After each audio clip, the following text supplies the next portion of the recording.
Now, explain opportunity zone. Hmm. And everyone talks about it, and it's, I think it's the cornerstone of gentrification, Mm-hmm. or Yeah. You know, opportunity zone, man. All of those zones get a bad rep, and rightfully so. You know, it was once called enterprise zone. It okay. was once called empowerment zone.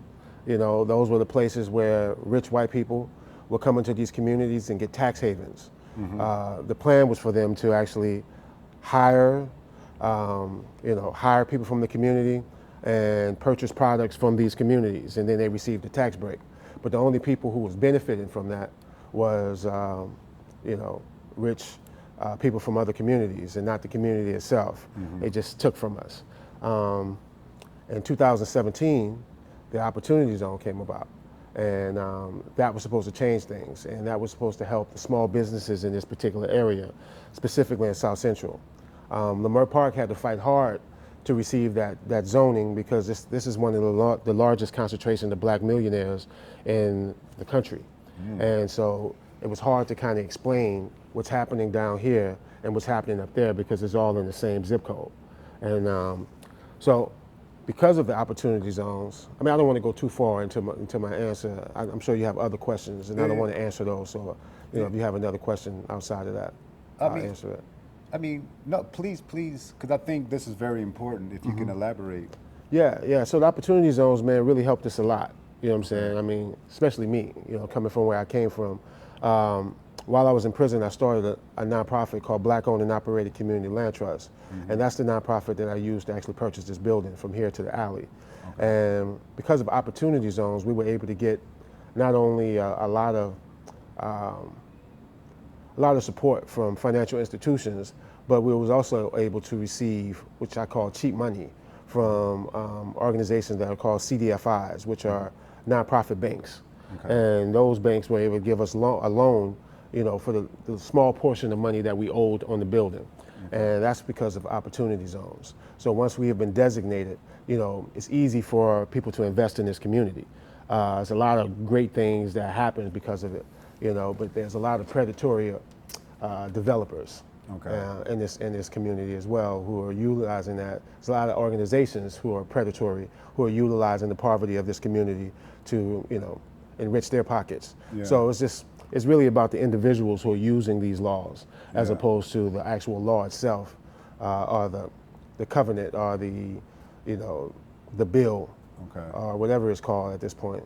You Now, do know. they make it difficult for-profit African American companies to benefit from these? No, no, no. What we suffer from is a lack of information. It's just like, there's a lot of people driving around in heavy duty trucks, and they don't know that there's a tax for 6,000, tons. What was it 6 tons? What was it called? Like, like the reason why a lot of you see a lot of rich people driving these, Range Rovers. these heavy duty vehicles is because Yeah. of the tax Yeah. break, and they're basically driving it around for free at the end. Yeah. And so the fact that we don't know about these tax havens that's really the problem for us. It's about getting that information to us. Yeah. Well, like one of the reasons I was very excited of doing this interview with you, because I've met you once, but I've heard your name many times.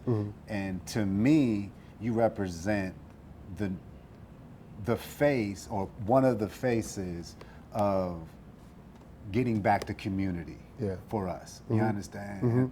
And there was one particular situation that I saw on social media that I felt was very powerful, and it showed your influence.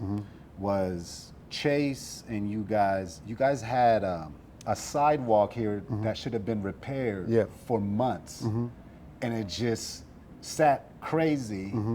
The city didn't do nothing about it. Finally, you guys made some type of announcement on social media, and within a day, it was fixed. The mayor came by. Like, it really showed your leverage and how the city actually sees what you guys bring Yeah. here. And I thought that was very powerful. Yeah. So, what resolved from that situation? I mean, you know, that's culminating, coming together, showing our influence, you know, without tiptoeing around it, man, you know, Leimert Park is the crown jewel of South Central. You know, there was nowhere in the world that these businesses, especially during the time this was happening, this was when the film industry was at its worst, where there was, which means that, you know, the film industry is the lifeblood of Los Angeles. And so our businesses wasn't doing too much, it wasn't doing well during that time. There wasn't filming here. The actors and the people who work in that film industry wasn't coming here to support the community that they loved. And to have the streets where, one, you couldn't park, two, you couldn't walk into a business without tracking in dirt. We're talking about drilling and all these different things in front of these spaces, and you guys are kind of like slow dragging it like it's cool. And so, you know, we had the idea of like, hey man, like we need to say something because, you know, they come and kiss the babies and hug the old ladies when they're, you know, when they're campaigning, you know, use that influence, use our influence, and let's push a hard line. And we did that unapologetically. And the community, not only it was us, but it was the community that was calling the city, DOT, and all of these people and saying, hey, get it together, get it right. And so that's what it was, more or less. And it was a little embarrassing for them too. Yeah. You know, so definitely. Sometimes you got to pull up their skirts. So now, did that help them to be more proactive with the community? 100%. And I'm not saying they did it out of scare. I mean, out of fear. I think they did it. The reason why our relationship is twofold is because they also see. I think they always knew the importance of making sure that this place is maintained, but I think staying in communication with us was more important. You know what I'm saying? They were too hands off. They allowed people under them to do things that they thought that they would do, and they wasn't performing.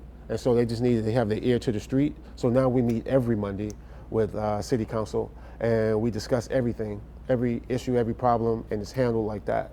We have a wonderful relationship with our city councilman and the actual people who are actually working on the streets and beautifying the community. They bring us every rendering for our approval, or just letting us know, hey, this is coming. What do you think? And it's a wonderful, wonderful situation thus far. Yeah. So now, how many new businesses in this area have like popped up since then, including like Chase and Haroon and like one, and it's a bookstore. Okay. But what I can say is, I can't officially say we lost any businesses during that time, or because of that situation. But we have lost a couple of businesses. You know, the Jamaican restaurant isn't here anymore. Aki Bamboo, they're going through some struggles right now. They just opened up another place, but they're having some issues over there. The Regency West is not operating as it should, you know, and that has a lot to do with, you know, city and opportunities that were given to them that was taken away, you know, because of, I think, mismanagement from the higher ups, not the business itself, you know. Yeah. Now, what did you guys feel about Crenshaw? I mean, I lived in Leimert Park for like a year, like around 2013, 14. Yep. And I just remember that you could not park on Crenshaw. Yep. And to me, it felt like these businesses can't survive if people can't pull up and park and run into these businesses. Yeah. And it seems like I've seen all of the businesses on Crenshaw Boulevard in the last 10 years just gone. Yeah. I mean, that's city planning, man. That's the city all over again. You know, that's the city giving Metro the okay to remove trees and do construction, you know, for the long haul. Like they're thinking 10, 15 years down the line. They were thinking about the Olympics, you know, not those small mom and pop businesses that were there.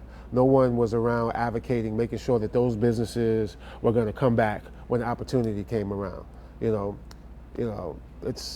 terrible. It's terrible. The new development and the things that we're going to benefit from, right? Like this Metro Rail and some of these new developments, the things that folks and the businesses on Degnan and the new businesses that are on Crenshaw are going to benefit from, is to the detriment of the people who are in those places where it was blossoming and looking the way it looked before. I don't know what it's going to look like 3 years from now.